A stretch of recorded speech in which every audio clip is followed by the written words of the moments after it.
just common sense.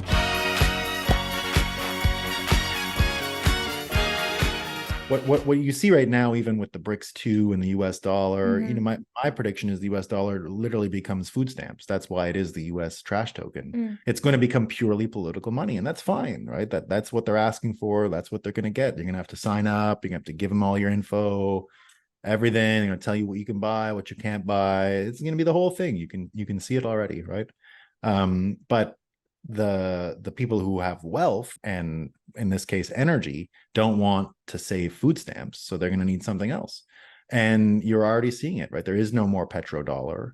You're seeing all these countries express a desire to buy energy in something other than dollars. They're going to try this BRICS 2 thing, but that's going to be a trash shitcoin. That's not going to work, right? It's going to be the stupidest thing you've ever seen, and no one's going to trust it. Would you give China, Russia, Iran, Brazil, these guys, like, come on, who's going to follow these people, right? Would you give them a single penny? Like, I wouldn't give any of these, nothing, zero, right?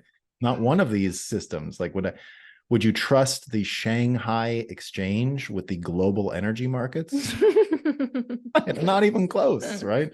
Not in any day of my life. So it's got to become something neutral, and that's what the world seems to be expressing. That's what BRICS 2 is a signal of. It's not the answer to. So Bitcoin comes at the middle. It becomes the global reference rate for the energy markets. It becomes the global settlement system for the energy markets. And then because it's the reference for energy, it just becomes the reference for everything. It becomes the reference for all economic activity, and it becomes an easy one. And then because you now have a reference, I often describe it as the way water is used to create the metric system, right? The properties of water. And this, to go back to your first question about the 2%, this is exactly why.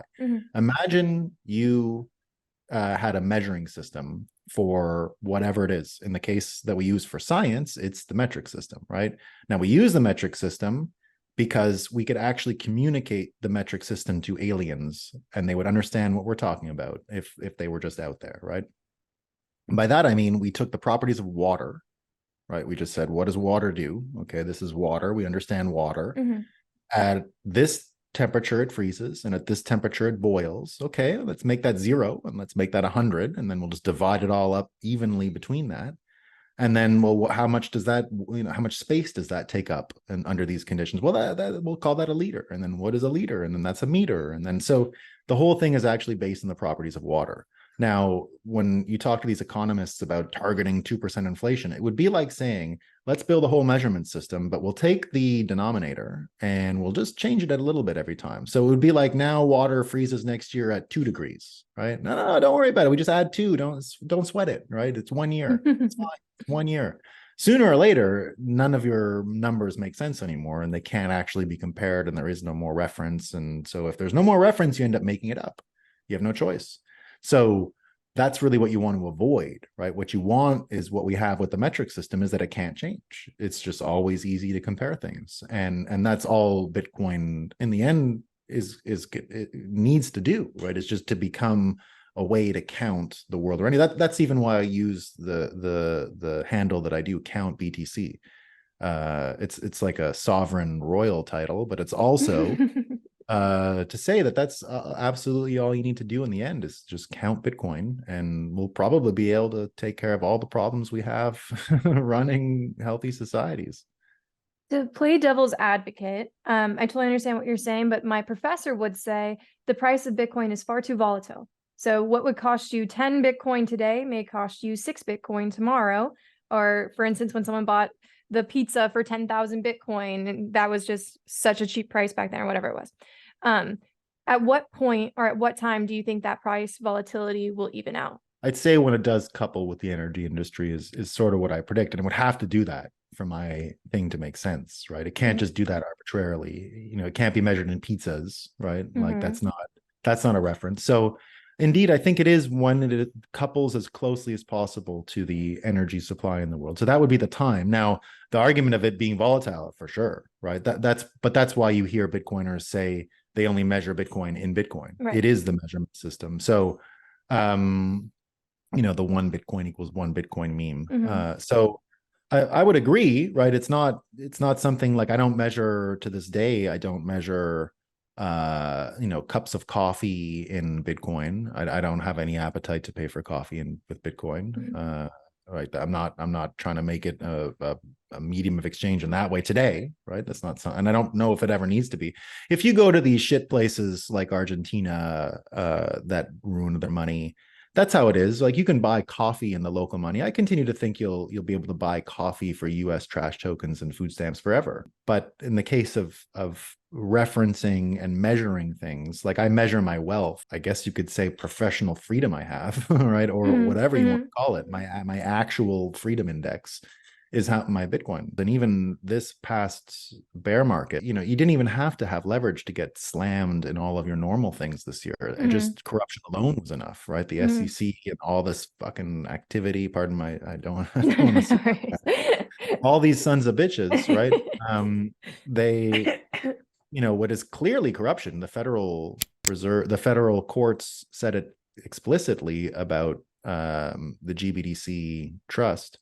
Now, I'm not going to sit here and cry about it. I don't really care. It's just another lesson that all of this stuff, that might have made me on paper feel or look wealthy, was garbage. It was all just trash and garbage and wasn't real. Because it just took some litigation and some BlackRock market squeezing to destroy it. That's it. Right. Perpetually all you have left at the end is Bitcoin. And that's why, for me personally, I only use it for that index. Now, indeed, the US dollar exchange rate changes, and that's a pain, right? Like, it does affect the degree to which you can have FU money or not. But it's still not really the way I keep score. And I don't think keeping score in dollars will ever do me much of a favor. So that's what I would say to your professor, that, like, yeah, if I measured it in pizza, sure. I do think it'll be less volatile when it is bound to the energy industry. And from here to there, it's just up. So that's how I see it with a couple of these sideways years. What will it take for it to be bound to the energy? Just referencing it. That's literally it. Yeah. Literally, what is the price of oil in Bitcoin? Once you start seeing the reference rate for other commodities be Bitcoin, then you're there. So what will it be? An exchange that settles all, energy exchanges are real. The guy who owns the New York Stock Exchange comes from the energy exchange business. Those are very lucrative exchanges. And you trade derivatives and purchasing contracts, contracts, and I don't think they're nearly as sophisticated as they can be. I think you're going to end up getting energy finance baked into the platforms, into the exchanges, and that exchange doesn't exist yet, right? So I can see a world where you have a Bitcoin settled, Bitcoin denominated. We're almost there. You can think of Backed, right? The Bitcoin exchange, which exists inside of the New York Stock Exchange, as sort of a proto example of this, right? This is an energy market. They learned how to settle in Bitcoin. They figure that out. They have futures contracts. You can start imagining everything built on top of that, plus energy finance. Like, this is a project to build a nuclear reactor here, or a wind farm there, or, well, wind can be a bit of a scam, but solar at least makes a lot of sense to me. I think it requires the failure of the US dollar as a reference for oil.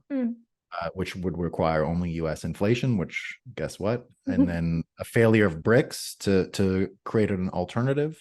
And then suddenly, if energy is referenced in non-state money and settled in non-state money and financed in non-state money, then you have the true rulers of the world, the energy companies and the banks, functioning on something that isn't state related, which is T-bills and central bank debt. So once you lure them into that field, you win. It's over, right? This is over.